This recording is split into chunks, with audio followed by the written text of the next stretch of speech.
금리가 오르는 거에 따라서 우리는 대응하면 된다. 저는 이렇게 말씀드리고 싶어요. 투자는 아는 한에서 머물러야 되는 게임입니다. 호구가 안 되는 방법은 계속 말씀드리지만 시계열을 굉장히 길게 해라.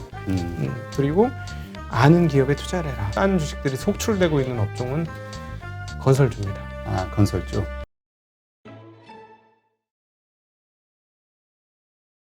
자, 아까 우리 이야기 나눴던 그 테이퍼링에 대한 이슈, 네. 이것이 이제 좀 불안한 게 다음 주인가요? 그 잭슨홀 미팅이 네, 있게 잭슨홀. 되잖아요. 네네. 거기에서 이제 뭔가 좀 더 심한 뭔가 시장에 불안감을 줄 수 있는 이야기가 나오지 않을까가 이제 또 지금 걱정이잖아요. 네. 그랬을 때 그러니까 우리가 좀 시나리오를 만들어 보면 자, 잭슨홀 미팅에서 테이퍼링에 대해서 좀 앞당기겠다 혹은 어떤 스케줄 같은 일정이 나왔다. 1번. 그냥 이제까지처럼 애매모호한 수준으로 이야기한다. 혹은 3번. 좀 늦추겠다. 왜냐하면 지금 델타 변이 바이러스가 지금 심각해지고 있으니까. 네. 이러한 식으로 이야기했을 때 우리의 어떤 이 시나리오에 따른 우리의 대응은 어떻게 돼야 될까? 일단 그 잭슨홀 연설에서는 중론은 별일 없이 지나갈 것이다고요. 9월 달에 FOMC 회의에서 논의가 확실히 될 것이다. 그 라고 정도로. 보고 그 9월 달에 테이퍼링의 진전이 어떻게 될 것이냐. 근데 거기에 가장 중요한 변수는 이번 이제 고용이에요. 고용. 고용인데 지금 예상할 수 있는 거는 9월 달부터는 확실히 고용이 늘 것 같습니다. 고용 9월, 10월 이쪽으로 가면은 왜냐하면 일단 구인은 100만이 넘어요. 사람 뽑겠다는 사람은 많고 근데 지금 그 구직 활동하는 사람들이 적어서 이게 매칭이 덜 돼가지고 그런 건데 어찌됐건 95만까지 올라왔고 근데 이제 그 재난지원금 주는 게 끝나기 때문에 이제 상당히 큰 폭으로 올라올 가능성이 있습니다.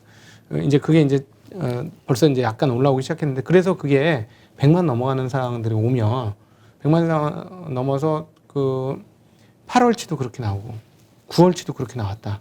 그래 버리면 그거가 테이퍼링을 앞당길 수 있는 최고의 촉매는 고용입니다. 네, 그래서 만약 고용이 막 100 몇십만 막 이렇게 터져버리면 진짜 그 상단 이 레인지가 너무 넓은데 레인지 상단에 120만 막 이렇게 터져버리면 내년 1월 달에 할 테이퍼링 막 땡겨질 거예요. 그거는 뭐 충분히 그렇게 될 것 같습니다. 그래서 테이퍼링이 땡겨지면은 그거에서 약간 지금 한국에서 지금 충격을 맞은 것처럼 사람들이 정신이 혼미하겠죠. 정신이 혼미하는데 실질적으로 테이퍼링을 할 때 지금까지의 연준의 태도를 보건데 시장을 작살을 내면서 테이퍼링 하게 안 합니다. 절대 그렇게 안 해요. 절대 지금까지 한 얘기를 모두 종합해 보건데 지금 제가 굉장히 격한 표현을 썼어요. 절대란 표현은 금융시장에 쓰면 안 되는데 그동안에 연준이 했던 태도로 봐서는 주식시장 작살 내면서 테이퍼링 안 합니다. 예, 그렇기 때문에 충분히 신호를 주고 나서 움직이기 시작할 거예요. 그럼에도 불구하고 앞서도 말씀드렸지만 레버리지를 너무 많이 창출시켜가지고 지금 투자를 했다면 그 부분은 충격은 분명히 받을 거예요. 레버리지 감축하는 과정에서. 그래서 그거는 감안하고 계셔야 될 것 같고, 오히려 테이퍼링이 시작되고 나면 금리 상승폭이 그렇게 크지 않다는 게 나타날 것 같아요. 현재 분위기 봐서는. 사실은 테이퍼링 문제가 아니고 금리가 문제예요. 그렇죠. 금리 인상 그게 이제 시장이 더 불안해하죠. 정확하게 세 개 국면으로 갈라서 생각하셔야 되는데 테이퍼링이 나왔다. 그다음에 테이퍼링이 나오고 나서 실제 콜금리 그 정책 금리가 올라가려면 한 1년 정도 시간이 있다. 이 빈 공간을 채우고 있는 또 다른 금리. 실물 금리가 어떻게 될 거냐예요. 실물 금리가. 시장 금리. 예, 시장 금리가 어떻게 될 거냐는 건데 정책 금리는 어차피 1년 뒤야. 이 신경 안 써도 돼. 그럼 멀었어. 됐고. 그러면 테이퍼링 하고 나서 지금 10년째 유통시장의 10년째 국고채 금리라든가 무슨 다른 금리들이 국고채 금리가 올라가면 따라서 당연히 회사채 금리도 올라가고 등등등 올라갈 테니 이 금리가 올라가면 시장에 충격을 받겠죠. 그러면 금리를 보셔야 되는데 근데 지금으로 봐서는 앞서도 말씀드렸지만 금리 하나도 안 움직이네. 금리 안 움직이네. 경기에 대한 확신이 하나도 없네. 몇몇 연준 인사들이 야, 이 상태로 가면 너무 인플레이션 세게 나서 나중에 걷잡을 수 없어라고 얘기하는데 그거는 70년대, 80년대 얘기예요. 2000년대 이후로 그 소위 말하는 IT 혁명이 나타나고 나서 IT가 실질적으로 산업 현장에서 쓰여지는 쉽게 얘기해서 장부 계산이 엑셀로 바뀌는 이 과정들이 들어오면서부터 생산성 혁명이 엄청나게 되면서 전부 디플레 국면이었어요. 그래서 제대로 된 인플레가 한 번도 안 왔습니다. 그분들이 말씀하시는 디플레 분명히 올 거라고 확신하는 분들도 꽤 많아요. 꽤 많은데 진짜로 그렇게 될 것인지 확인하는 과정들이 좀 필요하고요. 그러나 연준이 인플레 칼춤을 추는 인플레 무당하고는 싸울 그 무기가 많아요. 언제든지 인플레이션 잠재울 수 있습니다. 인플레이션 험악하게 칼춤 추면. 그래서 연준이 이제 그렇게 되면 이제 덜컹덜컹 하겠지만 지금의 테이퍼링이 발생했을 때 시중 금리가 많이 오를 것 같은 느낌이 별로 안 들기 때문에 그렇다면 그 금리가 오르는 거에 따라서 우리는 대응하면 된다라는 말씀 드리고 싶고 일단 현재 상황에서 금리가 파파박 오른다?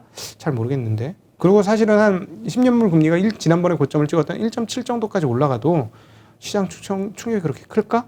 그것도 모르겠어요.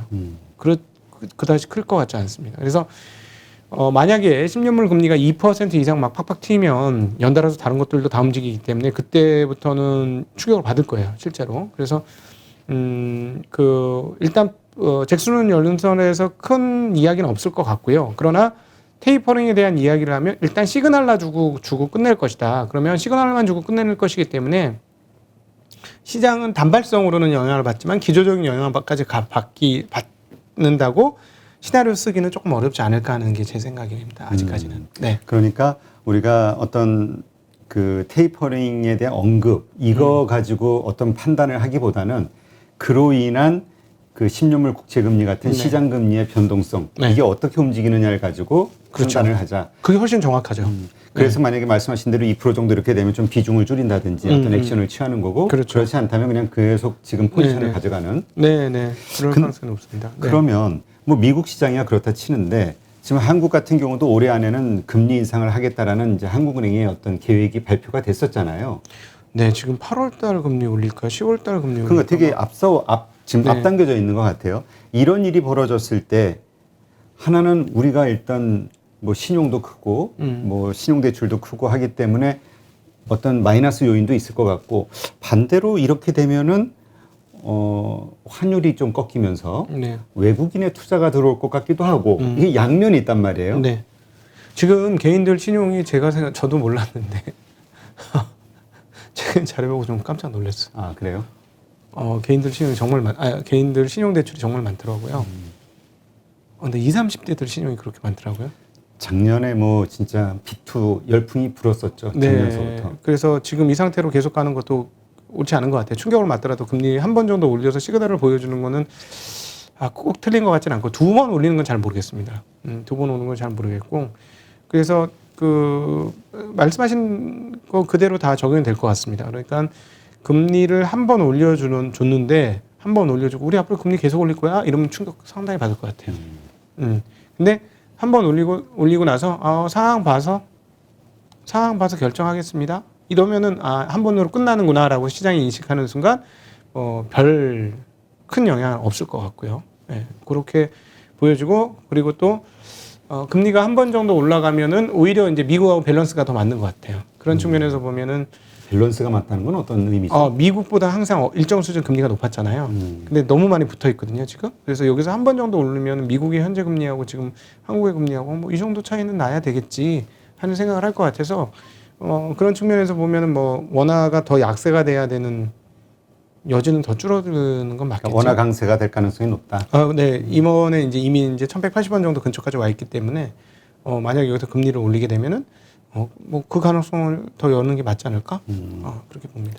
근데 그 환율이 이렇게 안정이 된다 하더라도 원화 강세로 돌아선다 해도 과연 외국인이 매수해 주겠느냐에 좀 의문이 있어요. 왜냐하면 지금 기본적으로 패시브 자금이 신흥국 지수, 뭐 MSCI가 됐든 뭐 헤지펀드가 됐든 이 신흥국 투자에 이 돈이 들어와야 되는데 일단 돈이 들어오질 않잖아요. 그런 상태에서 환율이 바뀐다고 해서 투자하겠는가라는 그 질문이 생기거든요. 네, 저도 뭐 외국인들이 꼭 투자할 것 같지는 않습니다. 환율이 안정돼도. 뭐 그거는 근데 이제 그 과거 이건 뭐 굉장히 뭐 근거 없는 통계이기 때문에 그 뉴스에서도 잠깐 다루었던 얘기인데 그 과거 한국이 그 2015년과 2010년도께에 외국인들의 투자 비중이 줄었을 때가 31.4% 정도 내외예요. 근데 지금 한 32%대 되거든요. 30. 전체 우리 시총 가운데. 네네. 코스피 기준으로. 그러니까는 뭐 한 31% 떨어지니까 그때도 올라왔고 다시 뭐 한 35, 6%까지. 그러니까 두 번이나 그랬기 때문에 이번에도 그러지 않겠느냐라는 생각인데 꼭 그럴 것 같진 않아요.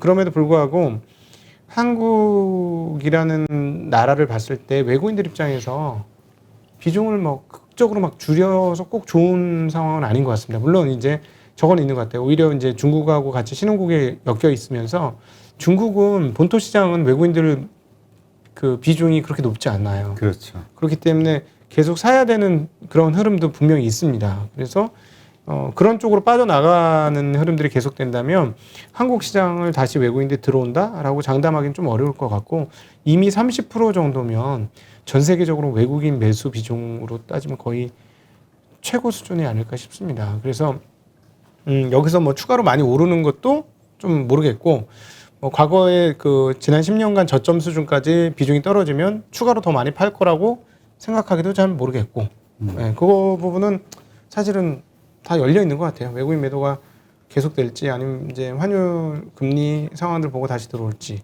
근데 어쨌든 현재의 원화는 설득은 안 돼요. 1180원의 이 자리가 왜 왔는지 우리가 그 특별한 악재가 없음에도 불구하고 경상 흑자, 무역 흑자, 그리고 무역 수지 흑자 규모도 상당히 크고 그런 상황이고 한국 사람들 어디서 적자 터집니까? 해외 여행 나가서 적자 터지거든요. 그러니까 무역 환수지에서 따져 보면 근데 해외 여행도 못 나가지. 그러니까 달러가 계속 들어오는 형국이에요. 그래서 1,800 이게 사실 납득이 안 가는데 그래서 오죽 했으면 사람들이 이게 도대체 뭐지 하고 고민하다가 이게 서학개미 때문이다 이런 얘기 하잖아요.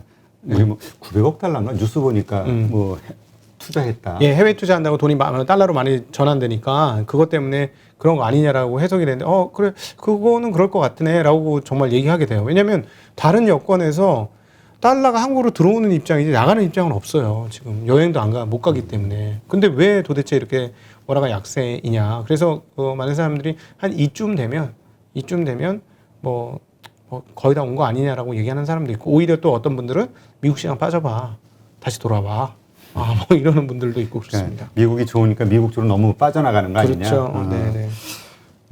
근데 이제 우리가 이렇게 어쨌건 매수를 해주는 것에 대한 기대감을 갖지 못하는 어쨌든 현실 상황이잖아요. 네네. 앞으로 좋아진다 해도 환율이. 네. 그러니까 이제 떠오르는 고민은 뭐냐면 우리 주린이들이 대부분 들고 있는 이 대형 우량주 네. 이것은 다시 상승하기는 어렵다. 그러니까 지금 올해 전부 보면은 시장을 이끌었던 건 중소형주에서 수익률이 많이 올라왔잖아요. 네. 그러니까 앞으로도 계속 중소형주 가지고 수익률 게임을 하는 거 아니냐. 그렇다면 우리는 대형주를 들고 있는 주린이들은 계속 소외되는 거 아니냐. 네. 지금이라도 중소형주로 바꿔야 되느냐. 이런 어떤 고민이 생기는 거죠. 네. 수익률 게임이 나온 건 맞죠. 중소형주 펀드들이라든가 가치주 펀드들이 올해 발군의 수익률을 내고 있으니까. 그리고 지난 3년간 잘 못했던 회사들조차도 가치주 베이스의 펀드들이 지금 수익률이 상당히 좋으니까 뭐 그렇게 얘기할 수 있는데 저는 이렇게 말씀드리고 싶어요. 투자는 아는 한에서 머물러야 되는 게임입니다. 아는 한에서. 자기가 네. 모르는 시장에 가면 진짜 튜브 끼고 바다로 뛰어드는 거하고 비슷합니다. 그래서 꼭 아는 범위에서 있어야 되기 때문에 제가 오히려 가슴을 쓸어내는 게 동학개미다, 개인 주린이다 해가지고 투자를 많이 했는데 그나마 대형주라서 이 회사들은 5년, 10년 후에도 있을 것 같은 회사에 지금 들어갔기 때문에 그럼 자본주의 시스템이 계속 돌아가서 자본주의가 발전을 한다면 언젠가 이 회사들 다시 좋아지겠지. 그러면 지금 당장은 아니지만 아파트처럼 야 이거 갖고 있으니까 되긴 되네. 아이고 이거 배당도 주네. 이런 생각하면서 회복을 할 수 있을 것 같은데 중소형주들은 사실은 저희 같은 전문 업자들 시장이잖아요. 업자들끼리 그렇죠. 실험한 대응을 빨리빨리 해주지 않으면 아니요 그건 아닌데 그래요? 발굴해야 되잖아요. 발굴도 있지만 이렇게 시장 빠질 때는 뭐 대형주에 비해서 몇 배로 빠져버리니까 리스크도 있고. 그럼요 그건 있죠. 그거 감안하고 들어가는 거 몸빵하는 거죠. 대신에 이제 올라갈 때 더 빠르게 올라갈 수 있다는 확신이 있으니까 하는 건데, 그러니까 그 말씀하신 대로 변동성에 훨씬 더 막 크게 노출되는데, 지금 대형주 갖고도 마음이 팔랑팔랑하고 귀가 팔랑팔랑 하신 분이 중소형주 가서 가격 변동이 더 큰 데 들어가서 과연 견딜 수 있겠느냐. 주식이라는 거는 사실 첫 번째 과제가 어떤 편안한 마음으로 투자할 수 있는지, 그 편안한 마음을 유지할 수 있는지 여부가 훨씬 더 중요하거든요. 내가 분석을 해보니까 PER이 얼마고 PBR이 얼마고 EPS가 얼마고 ROE가 얼마고 이런 거보다 나중에 마음 흔들려 보세요. EPS고 나발이고 ROE고 나발이고 나 하나도 모르겠고 일단 무서워 팔아. 이렇게 되는 게 주식 아닙니까? 그렇죠. 그러니까 사실은 잠잠한 마음을 유지할 수 있는지 여부가 훨씬 더 선행되는 게 선행되고 중요한 포인트이기 때문에 그거를 잘 하시고 나서 그걸 유지할 수 있는 범위 내에서 움직이셔야 되고, 그렇게 되려면 아는 범위 내에서 움직이셔야 되기 때문에 대형주건 소형주건 상관없이 사실은 투자를 한다는 건 내가 이 기업에 대해서 어느 정도는 좀 알고 완벽하게 할 수는 없어요. 사장도 그 회사를 몰라. 그렇지 않습니까? 그렇죠. 아니, 삼성전자를 이재용 회장이 다 알겠어요? 몰라요. 아니 네. 뭐 매출이 어떻게 될고 뭐 이익이 어느 정도 이런 거는 알 수 있어도 주가가 어떻게 오를까 떨어질까 이거는 모르죠. 사실 매출도 상황 봐서 계속 바뀌는 거지 그거 어떻게 하긴 뭐 알아요? 사도 시장이 사장님 올해 이게 안 팔릴 줄 알았는데 잘 팔립니다. 근데 기대하고 많이 찍어놨는데 안 팔려요. 뭐 이거 얼마든지 있는 일 아닙니까? 그렇지. 이게 사실은 그거 모르는데 그걸 어떻게 다 합니까? 그건 다 몰라요. 그러니까 그럼에도 불구하고 어느 정도는 알아야 되는. 이 회사가 뭘 하는 회사고 어떤 구조를 가지고 있고 어떻게 될 때 회사가 수익이 더 많이 나고 이런 정도 수준은 알고 지금까지 숫자는 어떻게 기록되어 왔는지 이런 정도는 알고 들어가야. 그리고 이 정도 실적. 그래서 가치 투자가 왜 안전마진 이렇게 하락장 때 안전마진이 꽃을 피우는 거예요. 주가는 빠져요. 다 똑같이 빠져. 안 빠지는 거 아니에요. 빠지는데 이 회사는 이 정도 가격이 적당하지 않아? 다시 오를 거야. 라는 확고한 믿음. 버틸 수 있는 멘탈. 이걸로 버티는 된다. 거예요. 이 주식 이거 싸지. 더 사야 되겠네. 이렇게 빠졌는데 더 사야 되겠어. 이런 마음이 들거든요. 그러니까 내가 아는 기업, 그 다음에 또 가지고 있는 그 회사의 그 능력 대비로 상당히 소외받고 있는 이런 거를 사는 이유는 이럴 때 버티려고 하는 거예요. 네. 그래서 꼭 드리고 싶은 말은 이런 하락장에서 마음이 흔들리는 거를 펜을 잡고 적으십시오.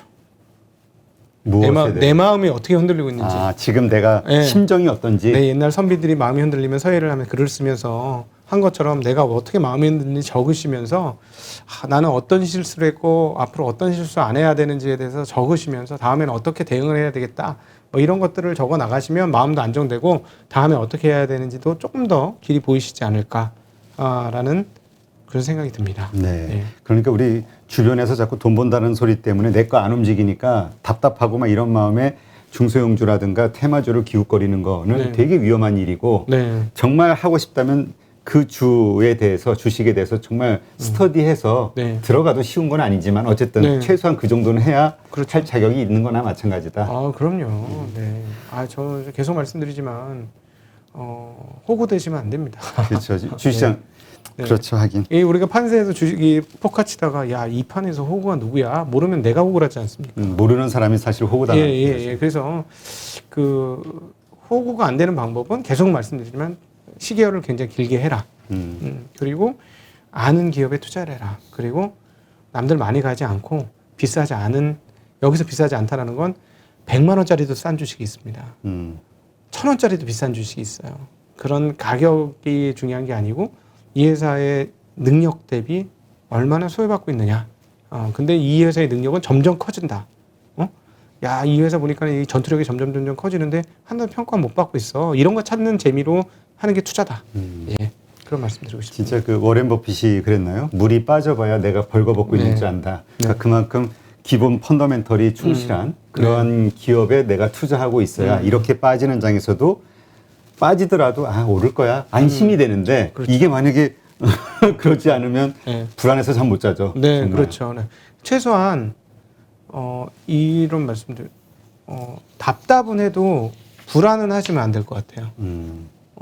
왜냐하면 내 주식이 안 오르면 답답하거든요. 그렇죠. 이 진짜 좋은데 왜 안 올라? 근데 답답한데 무서워. 이거는 안 생기는 주식들이 있어요. 답답할지언정 무섭진 않은 주식들이 있거든요. 그래서 저는 답답할지언정 무섭지 않은 투자를 하시는 거를 추천드리고 싶습니다. 네. 네. 아까 그 마지막 질문으로 그 삼성전자 투자할 시점이냐라고 질문을 드렸을 때 네. 수익률 면에서는 더 좋은 주식이 많은데 네. 그러니까 개인적으로는 우리 네. 지점장님, 곽 지점장님 개인적으로는 이렇게 추천하기는 그러나 어쨌든 또 그 레벨에 맞는 분들에게는 가장 네. 최선의 주식이 될 수 있다 이렇게 말씀을 하셨단 말이에요. 네. 아까 그러면서 지금 좋은 주식이 얼마나 많은데 PER 5배 이하 네, 네. 네, 이런 말씀하셨는데 그런 주식이 뭡니까?